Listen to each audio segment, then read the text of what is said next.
I wish I knew about these 5 things before I became a full-time trader. First thing, when you are a full-time trader, of course you will still travel, right?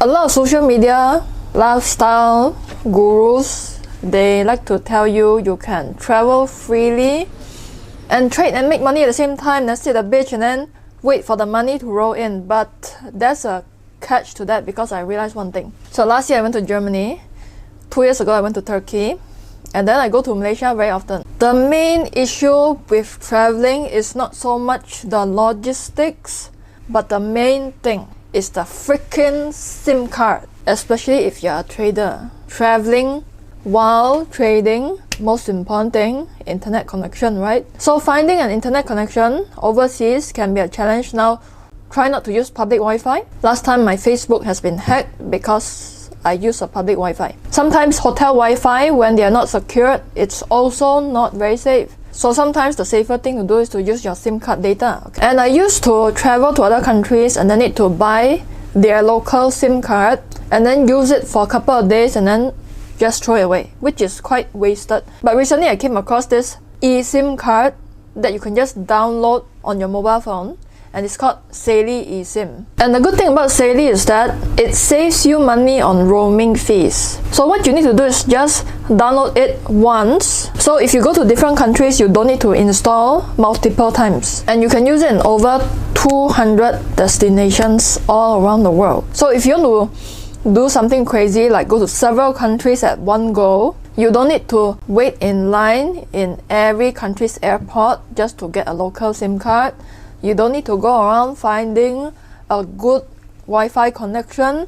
And also sometimes overseas, there are scammers selling fake SIM cards. So it helps you avoid scams too. And you can use it for both iOS and Android devices. So after you downloaded the app, what you need to do is just buy a plan. Then you just gotta follow the instructions on the app to install the eSIM. And the eSIM will be instantly activated after you have landed at the destination country. And if you use my code, you can get a 15% discount. So I just put the code in the description below so you can sign up as well. And another thing that makes traveling while trading easier are limit orders. Whoever invented limit orders, thank you so much, because you preset the price you want to enter. Once the price hits that level, it executes your order immediately. So you don't need to sit there and then monitor the charts.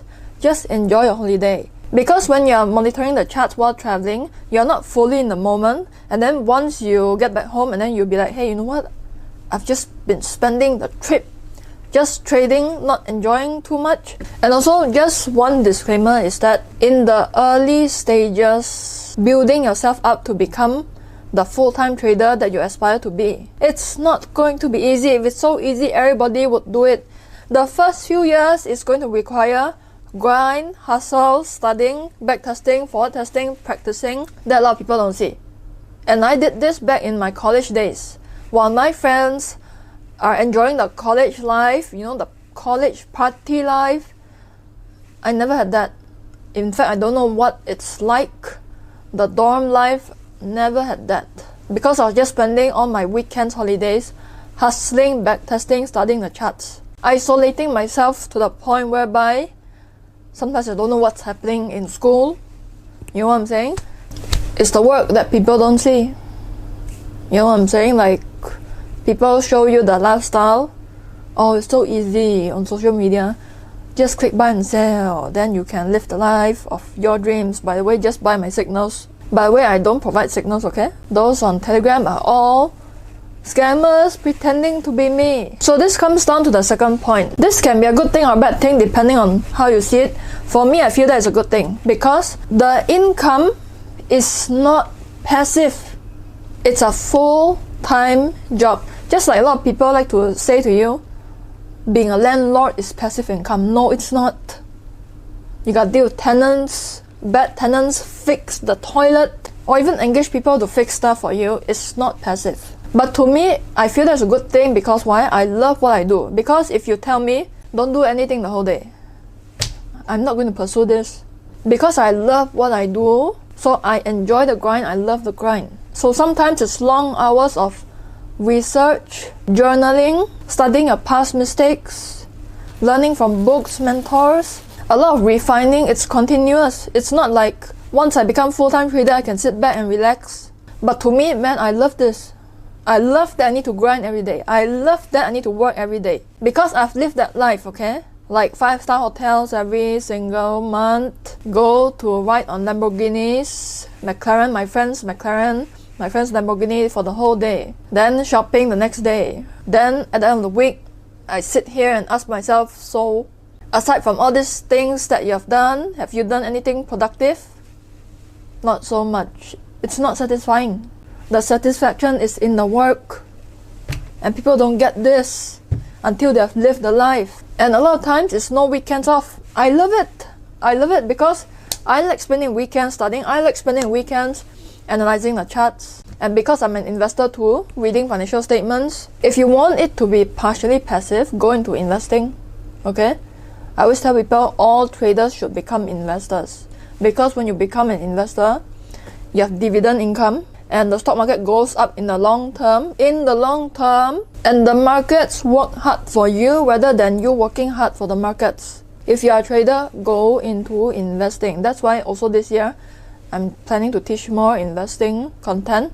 Because with trading, speculating, you're making the broker rich by paying so much fees. If there's a goal this year that you want to set, go into investing. Then this comes to the third point. You pay all this price, okay? No weekends off and then working the whole week sometimes. You pay that price, but you also enjoy the benefits of being a boss. I wouldn't trade this for anything. Even though as your own boss, you work more, you hustle more than a typical employee, but the benefits outweigh the downsides. Because as a boss, when you work for the past few months non-stop, just like where I am right now, okay? Feeling a bit burnt out, but if I want to go on a holiday, I can just book the trip right now. Don't need to ask for nobody's permission. Boss, can I take a 14-day leave, 5-day leave? And being your own boss as a trader, investor, you don't have staff working for you, so you don't need to manage people. You know, I've been in that place where I had a team. When you give access to people all the time, they take you for granted. Then they start to be late for meetings. Then during the meeting, it's like they're mentally not there. Then sometimes they would even ask to leave the meeting earlier because they got stuff to do. So as a trader, investor, you don't need to deal with people who don't respect you, people who take you for granted. You don't need to deal with a toxic boss that makes you work overtime even though you don't want to. And you get to decide your own income. Like your income is not capped. Because when you work in a salary, of course you got bonus and all that, but then it's capped to a certain extent. If you got a basic pay only, then it's just capped unless you get promoted. I know people who work for 20 years and the boss only raised them $500.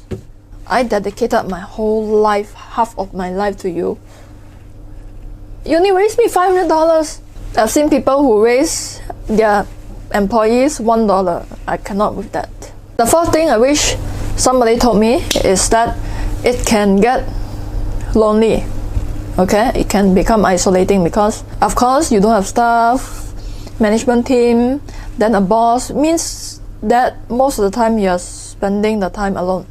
Even if you have family around, most of the time they are not traders, not investors, so they can't relate to you. So what you can do is you can go out and join trading communities, investing communities.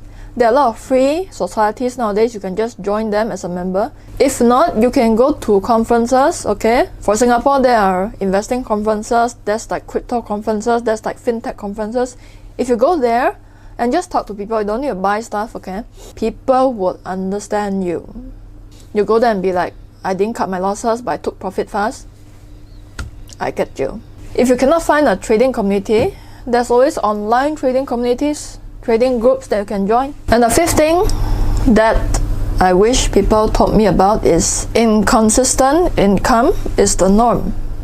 Even though sometimes your earnings might be this, might be negative, barely enough to pay rent, more than enough to pay for anything, barely enough to pay for groceries, it's part of the process. I don't make money every single month, but on those months where I make money, it covers up the losses of those months. So if you don't make money every single month, don't feel bad about yourself, because even the top hedge fund managers, they don't make money all the time. But with the inconsistency, your income is not kept. The harder you work, the higher would be your income. And also, don't depend on trading income alone. Add multiple sources of income, investing, doing side hustles. And of course, it's not just about working hard, because in trading, investing, the markets don't care how hard you work, because you don't get paid based on effort. But to increase your probability of making a lot of money, you gotta put in the work. And this is what a lot of investors, traders are not willing to do, because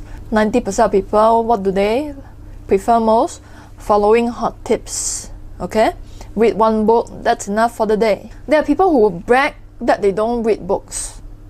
Warren Buffett reads 500 pages a day. You think that, oh, he's so talented, don't need to read books. Guy works hard. And also, even this video is all about the good things about being a full-time trader and the bad things too. You don't need to be a full-time trader.